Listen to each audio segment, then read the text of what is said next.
Good evening, guys. I am Dhananjay Prasad.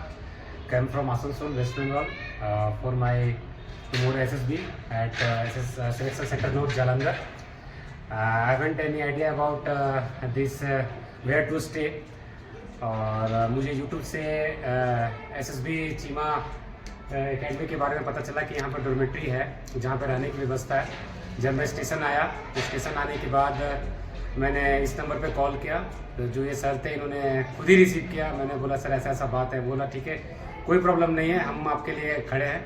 इन्होंने खुद मुझे स्टेशन से आकर के ये रिसीव किया है मुझे और मुझे सेंटर तक पहुँचाया। डॉर्मेट्री बहुत ही अच्छा है, मैंने अभी देखा है अभी। আর আমাকে এখানে খুবই ভালো লাগছে। আমি কলকাতা থেকে, তাহলে আমি বাংলা বেঙ্গলি বলতে পারি।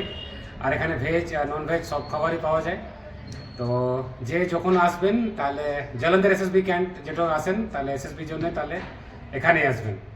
Thank you.